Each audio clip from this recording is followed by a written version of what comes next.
Kerala has been an important port throughout India's history. Barges brought Kerala's rice crop down the backwaters to be traded in Kochi. Since Roman times, spices have been brought from all over India and Southeast Asia, and fishing has always been an important part of Kerala's economy and its cuisine. These bamboo Chinese fishing nets could be raised and lowered easily. They're still used in Kerala.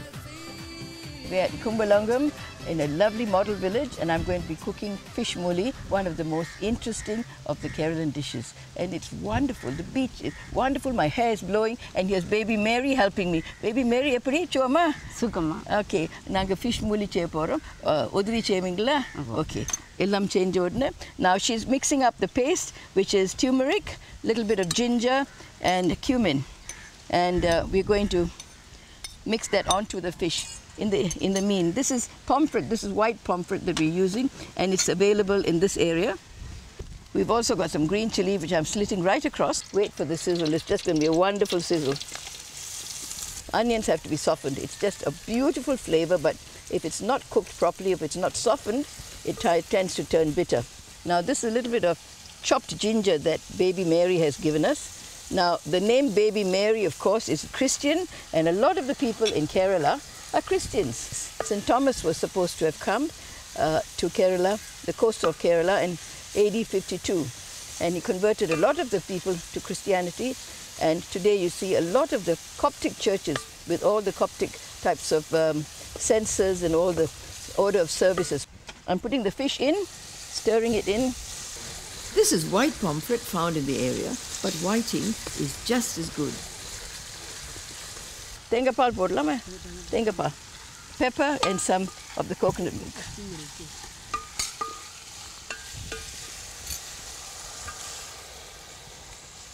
And this simmers in a very, very slow fire, just for about 10 minutes or so, so that everything is absorbed, and that's the basis of a muli. Bit of salt, and the green chilies, and curry leaves. Not to forget the curry leaves, which are supposed to cut down on cholesterol. So enjoy your flavors, enjoy all the coconut milk if you want to, as long as you get some curry leaves into your system as you eat the coconut milk. This is a very simple dish, and sometimes I use a little bit of chili powder spread on, just to give it color, to give it flavor, and that little zest. Chapter Cholunga. Right. Okay, we're talking about whether I passed the exam of making a muli, because Mary does this as a catering job, and she does a wonderful job, so I thought I'd take over today. We're traveling in monsoon seasons. Every day a short downpour cleans and refreshes the streets, and thankfully the temperatures are lowered.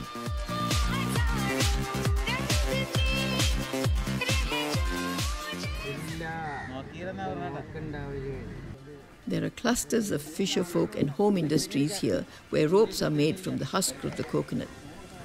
These fishermen mending nets are having the time of their lives. It is monsoon season, and fishing is at a low. Talk is much like what happens in any gentleman's club. Women, the state of the world, the price of food, and women, their smirks say as much. Some of the other fishermen are building a new boat. Planks of wood are tied together with rope, and then the seams are waterproofed with a tar made of boiled fish heads and prawns. The smell is overwhelming, but amazingly the seal is permanent. Tourism Kerala has created this village called Kumbalangi. Some of the best preserved old homes and buildings have been moved here. We see ancient Kerala and the people's lifestyles without having to go to a history book.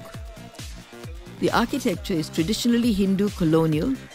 The double roof, the lattice work, and indoor atriums attract breeze. I'm here in Sumi George's house, and she's given me this wonderful place to cook. This is a typical Keralan home where this atrium is part of the house and the rooms are all around it. And in olden days, the women used to spend most of their time here, isn't it? And the men would be outside. It's an ideal place to hide out for the women. Now, these are 2 drumsticks. Yeah. It's wonderful. This is an ingredient we have in Sri Lanka, Malaysia, and Kerala, of course.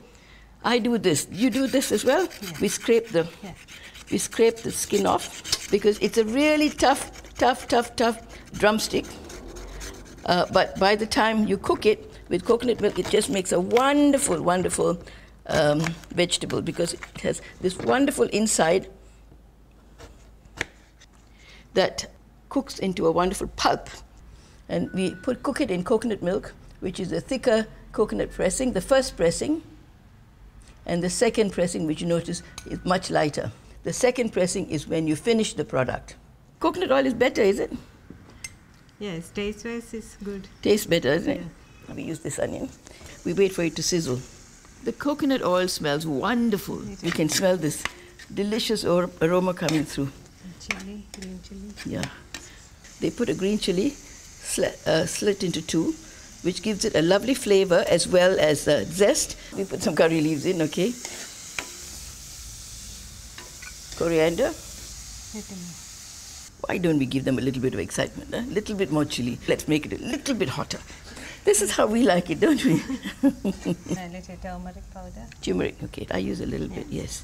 It's very antiseptic, isn't it? Yeah. It's very good for babies. It's very good for eating. Yeah. And apparently it's very good anti-Alzheimer's. Yes. We're pouring the second pressing of the coconut milk. It's very light, and it'll form a sort of a liquid, and it'll boil the drumsticks beautifully until the pulp comes out. Now we're going to add the drumsticks. Yeah. How long will that take to cook? About 5 minutes? Yeah, for 5 minutes, yeah. Until it softens, yeah. Yes. How old is this house, Sumi? It's a 120-year-old house. Yeah. My husband's house. Oh, it's your husband's house, and he was born here. Yeah. Yeah. And were you married here? You came here as a bride. Yes. And your in-laws all were here. Where did you hide when you had problems with your mother-in-law? Hid upstairs somewhere. Okay. Now we can add some tomatoes. Yeah. Have to cut that. No, it's okay. You can put them in. Yeah. And let it cook for a little while. Yeah. And at the back of your house, what do you have? We have paddy fields. You have and paddy prawn fields? farms. Do you cook any of the prawns that you have in your farm? Yeah. You do? Yeah. Okay, that's good. When do you add your thick coconut milk? After cooking. After the little one. Is that enough? Yeah. Bit more. More. Like a garnish, isn't it?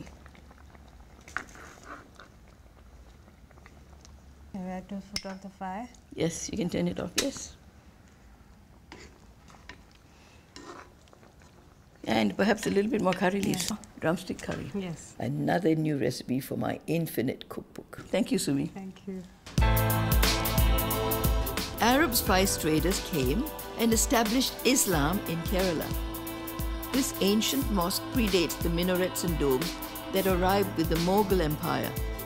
The only evidence is the loudspeaker used to broadcast prayers. Jewish traders also came and remained. The 18th century synagogue is still in use.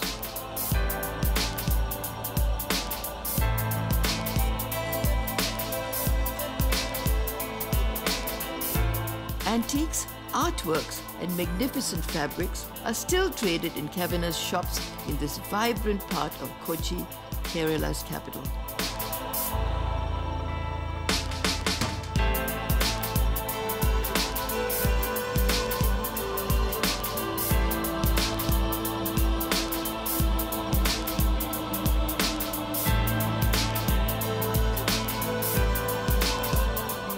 Kerala is still a major spice center, and there are huge spice warehouses.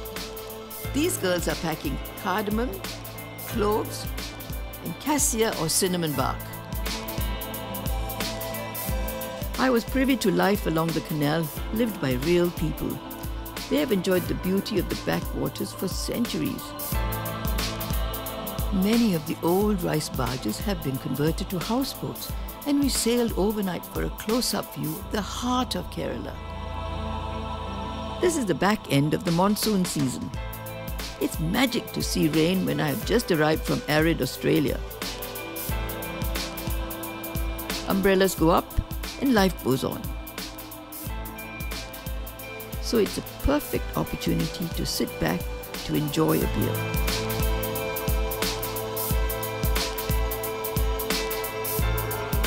Overnight, our boat was moored opposite a village with an imposing church.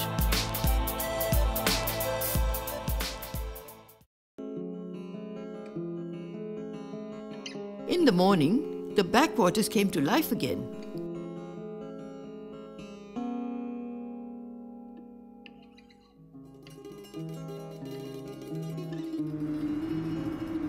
Anthony, our cook, started to prepare appam for breakfast. Appam is a spongy rice flour pancake eaten for breakfast in Kerala. He starts with the mature brown coconut and cracks it. The white flesh of the mature coconut is firm. It needs to be scraped using a metal grater with a serrated tongue. All the flesh has to be scraped to make sufficient coconut cream and milk. First, 1.5 cups of water is added to the flesh. It's worked with the fingers, then squeezed. The first pressing produces a thick coconut cream. For the second extract, 2 cups of water are added and the pulp is squeezed again. In a pot, 2 tablespoons of semolina are added to the thin coconut milk. The mixture is stirred over a small flame until it thickens. This takes about 3 minutes of continuous stirring. The mixture is poured by spoon to check the thickness and to aerate it. It's ready when it takes on a glazed look. 2 tablespoons of sugar and 2 tablespoons of salt are added, coconut milk and rice flour are stirred in, and then a little more flour. In India, many cooks use the eye and hand as measure. Recipes are orally passed down. Anthony hand mixes the batter, working with his fingers to remove any lump. 1/4 cup of fermented coconut toddy is stirred in now.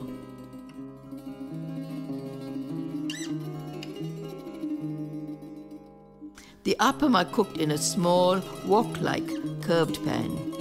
The lacy edges are a mark of a good appam, part of a fine breakfast for our last day in Kerala. Well, I've shown you 3 new recipes to add to the infinite cookbook. Prawn tigra frito, chicken chakuti, and the drumstick curry. This has been the most fantastic, uncommon journey of my life, and I'd like to thank all those lovely people who helped us on our way. A toast to all of them, Kerala, Toddy, and me.